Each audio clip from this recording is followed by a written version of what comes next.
En anteriores vídeos de esta serie dedicada a la presión, hemos podido desarrollar una expresión para hablar de la presión en fluidos y hemos hablado sobre el principio de Arquímedes y el principio de flotación de los objetos. Pero hoy toca hablar de la transmisión de la presión a través de un fluido y de cómo ésta se transmite de forma íntegra. Hoy toca hablar del principio de Pascal.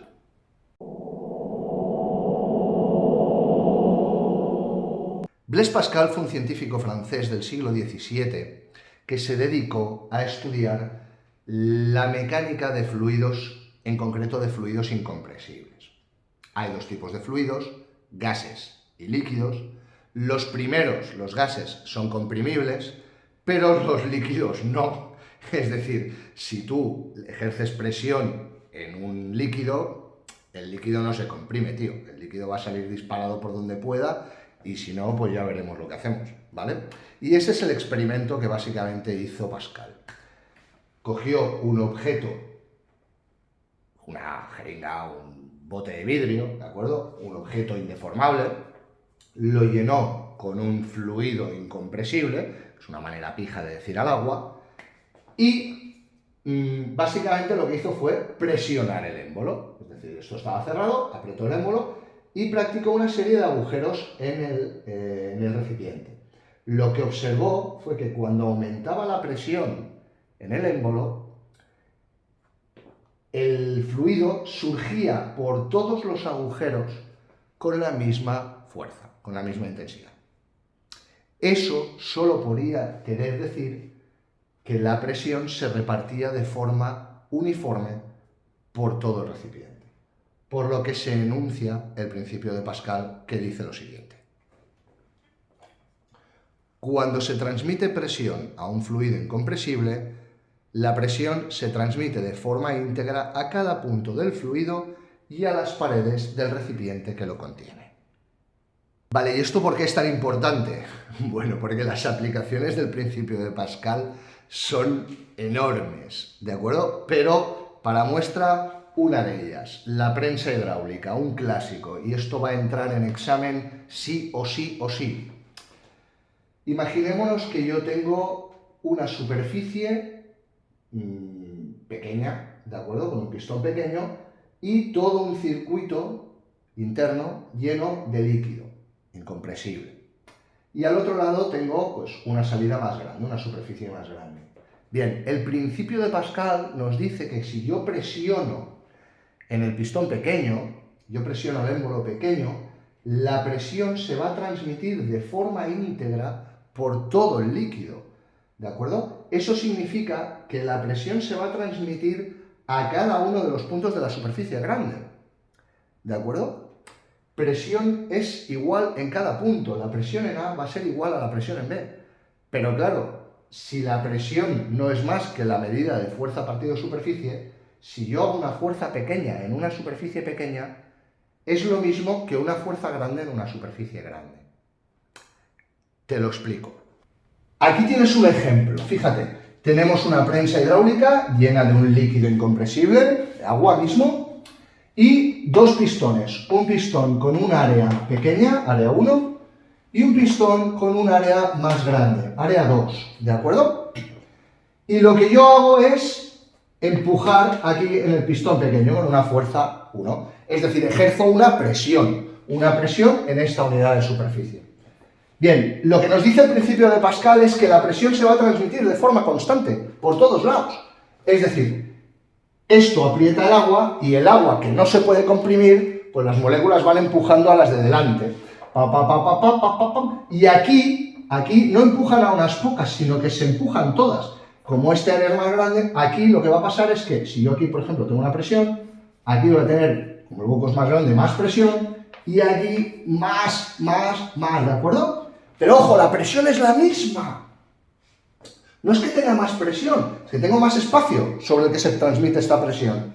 Es decir, la presión en el punto 1 y la presión en el punto 2 son la misma. Estas dos son iguales.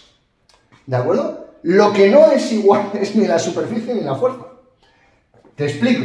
Si la presión equivale a fuerza partido área 1, pues esto ha de ser igual a la fuerza 2 en área 2. Es decir, que si yo aprieto el émbolo hacia abajo, esto se transmite, aquí me va a salir una fuerza 2 hacia arriba. ¿De acuerdo? Me va a salir una fuerza 2 hacia arriba. ¿Vale? Y aquí viene la película, fíjate, vamos a poner numeritos, que no suelo hacerlo, pero vamos a poner numeritos. Vamos a poner A2, lo vamos a poner aquí, ¿de acuerdo? Y vamos a hacer una cosita que es, oye, ¿qué pasa si el área 2, el área grande, es 1000 veces el área 1? Es decir, imagínate que mide, pues yo que sé, 1 centímetro cuadrado y esta mide 1000 centímetros cuadrados, por ejemplo. ¿De acuerdo? Es un área 1000 veces más grande. ¿Vale? Una pequeñita y la otra es enorme. A2 es igual a 1000 veces A1. Bien, pues si esto es así, yo voy a coger esta ecuación de aquí, F1, S1, A1, perdón, siempre como superficie, área 1, fuerza 1, área 1, es igual a fuerza 2, área 2. ¿Estamos de acuerdo? Pero área 2 hemos dicho que es 1000 veces área 1, por lo tanto esto lo puedo poner de esta manera. 1000 veces área 1. ¿Sí? Perfecto, perfecto. Por lo tanto, oye, ¿qué pasa si ahora yo multiplico ambos términos por 1000 a 1? Regla de la igualdad, lo que hago en un lado lo hago en el otro.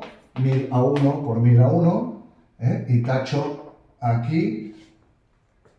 Términos. Tacho, tacho, tacho y tacho. Voy a hacerlo mejor.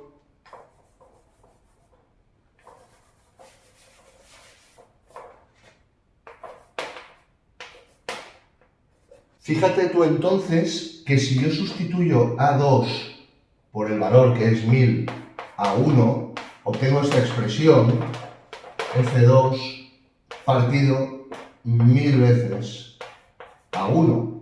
¿De acuerdo?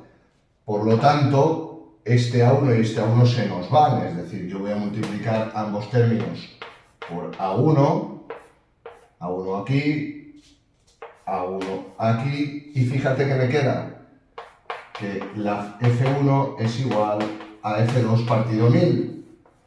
Lo mismo, expresamos otra vez, multiplicamos ambos términos por 1000, multiplicamos ambos términos por 1000, y lo que nos queda, fíjate, es que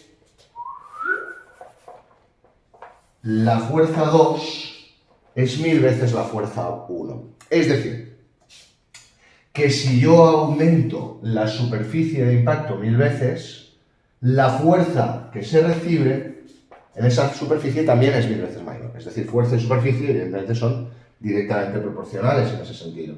¿De acuerdo? Y ese es el principio de la prensa hidráulica, pero también es el principio del elevador hidráulico o del freno hidráulico que se utiliza en los coches, etc. ¿De acuerdo? Esa es la importancia principal del principio de Pascal.